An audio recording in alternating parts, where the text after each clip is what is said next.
Good morning, it's James. I do hope and pray this message finds you and your loved ones peaceful, thriving, and very well. Thank you for your time. Thank you for your energy. I'm deeply grateful to have the honor, the blessing of laying eyes on you today. And this message this morning will make some of you uncomfortable.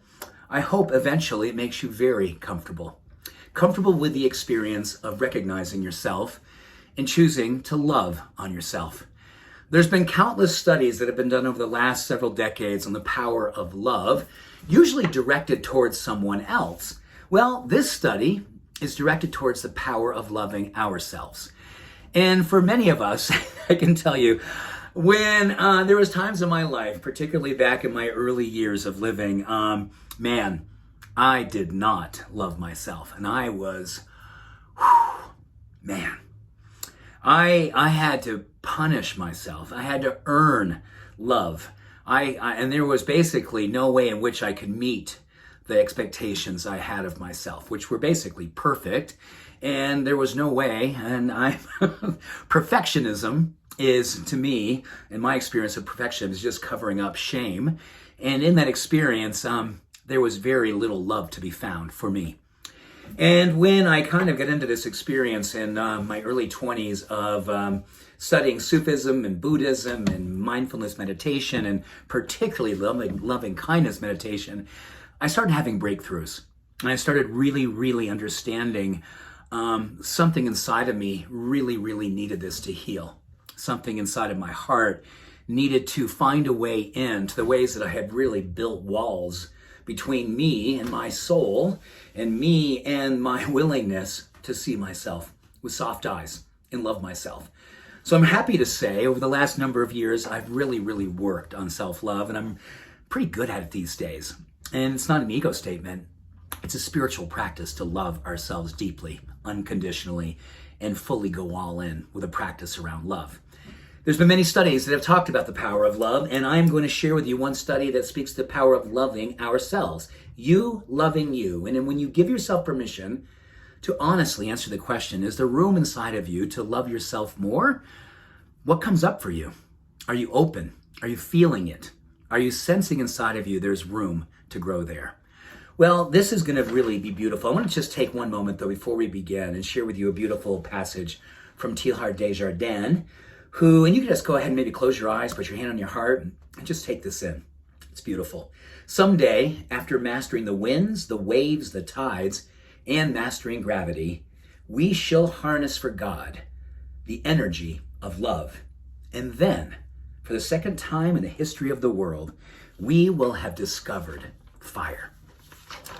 Discovering fire through loving ourselves, catching fire, just absolutely radiating with the power of love for ourselves.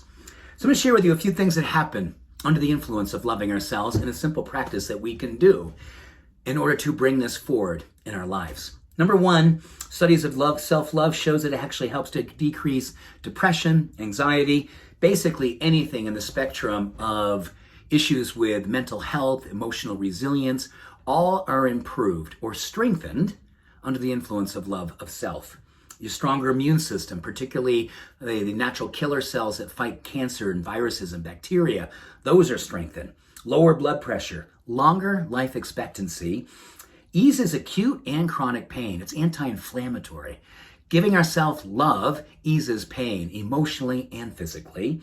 Higher levels of serotonin, dopamine, and oxytocin. That's like the trifecta of awesomeness, right? Happiness, motivation, and just a sense of softness in our soul. Lower levels of cortisol, the stress hormone, and, love this one, we become better at leading others to love themselves. We become a force of contagion. We become purveyors of permission for others to love themselves. So the practice is simple.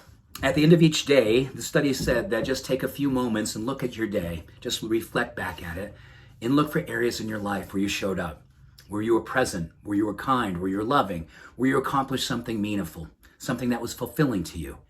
You simply reflect on that just for a few minutes and maybe even journal about it. And in that experience of just a few moments of reflection, your self-love improves. And when that, you see all these benefits happen in the wake of that experience. If you feel resistance to this, I stand with you. If you feel excited and open to this, oh my gosh, I'm with you. Let us give ourselves permission to ask that simple question. Is there room inside of me to love myself more? And am I willing to give myself that experience of such a deep joy and such a deep peace, and such a deep spiritual practice of expressing it towards myself? The good work of love and the good work at hand for all of us, I trust. Have a beautiful day. Much love. Every blessing. Bye for now.